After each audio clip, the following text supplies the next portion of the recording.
Live from downtown Detroit, Local 4 News at 5 starts now. We begin tonight with a 4-year-old girl badly injured after being attacked by a neighbor's dog. Luckily, there was a neighbor outside to witness it that took action, or it could have been a lot worse.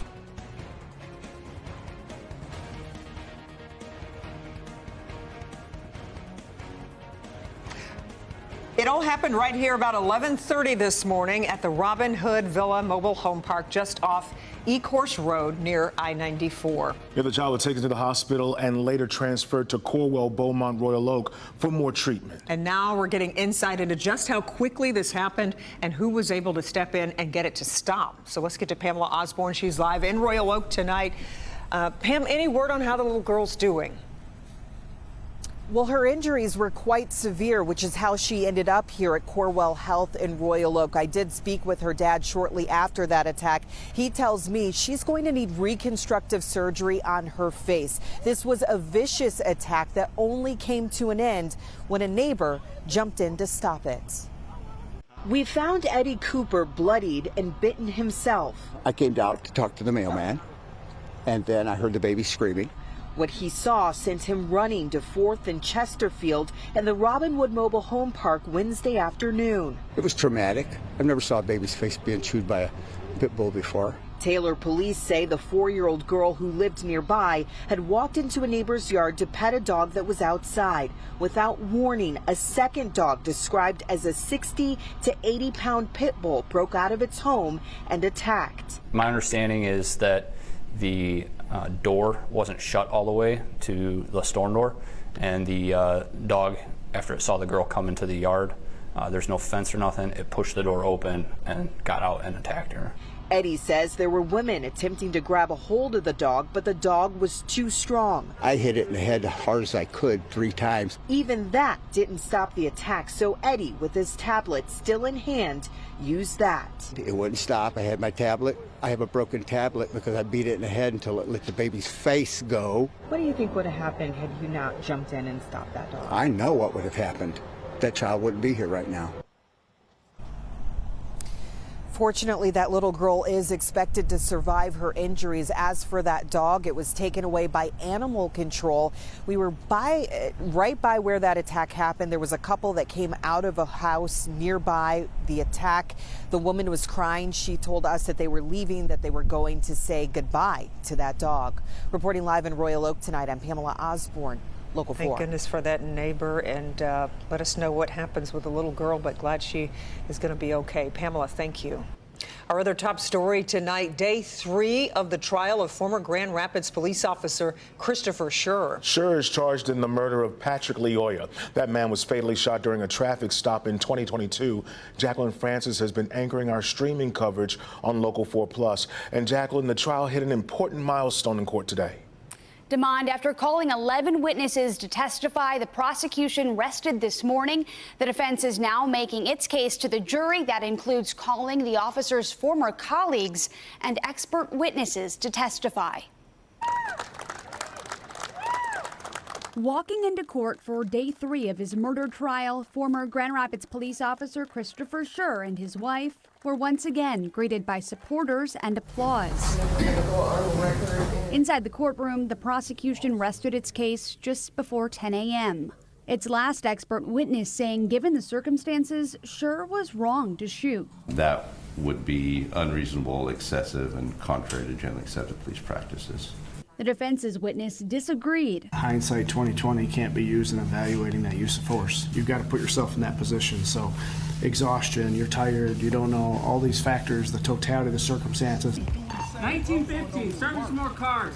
The defense also called Sher's former co-workers, Grand Rapids police officers who responded to the scene that day as backup. He was like worn out, tired, his face was pale, still breathing kind of heavily. They told the jury that Sher appeared exhausted after physically struggling with Lioya before the shooting. He reached his physical limit. It reminded me of at the end of an Olympic sprint race or something. You see the athletes afterwards with their hands on their knees, breathing hard. The defense will continue calling witnesses tomorrow as we get into day 4. So, Jacqueline, can you give us a feel for the mood inside the courtroom right now?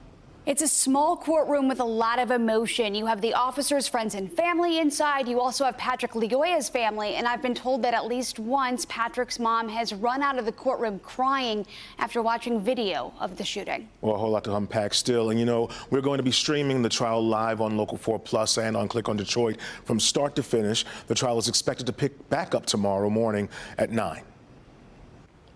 All right, take a look at some live pictures of Selfridge Air National Guard base in Harrison Township, where President Trump's announcement yesterday that these F-15EX fighters will soon be stationed at the base is having a huge ripple effect that goes well beyond the gates of the base. Will Jones is live on this story for us tonight. Will, it's 20 fighter jets, but it means a whole lot more than that.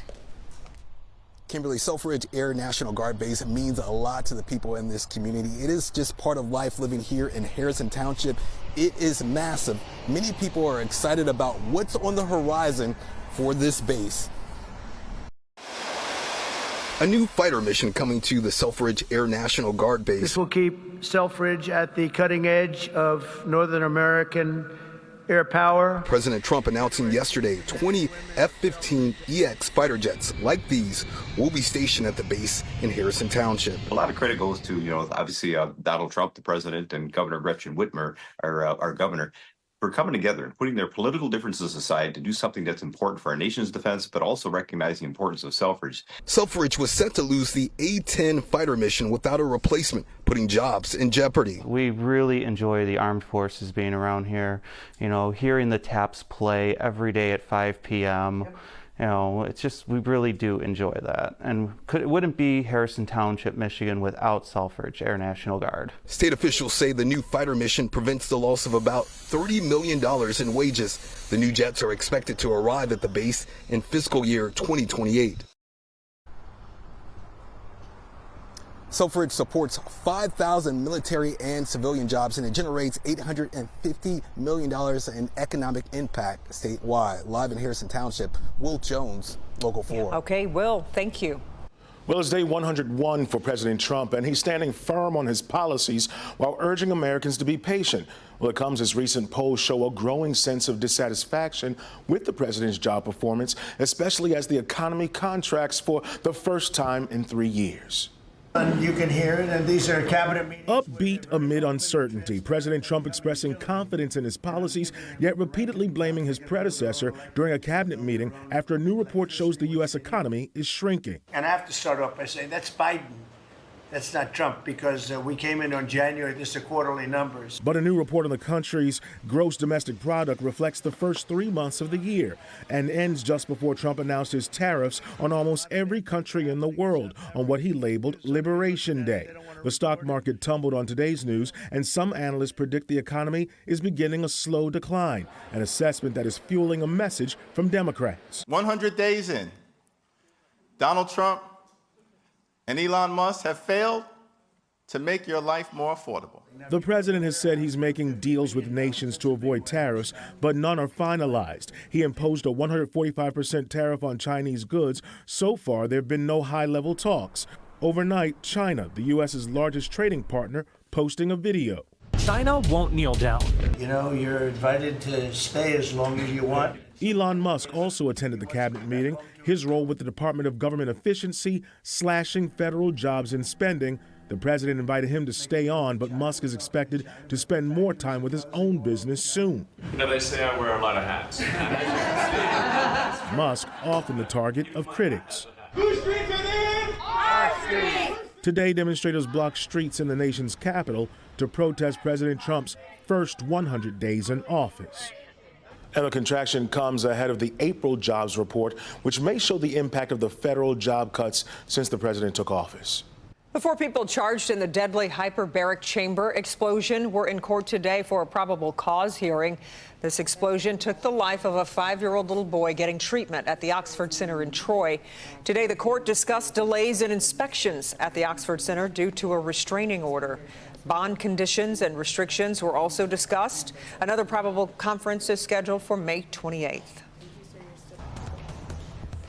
All right, now let's get to the weather, and we're going to head up north first, though. These are live pictures from Marquette. Sun is shining there. It looks like a beautiful day. Temperatures in the mid-40s. Looks nice out there, but now let's head back south. Back here at home, live pictures from our Windsor sky cam. It's about 10 degrees warmer.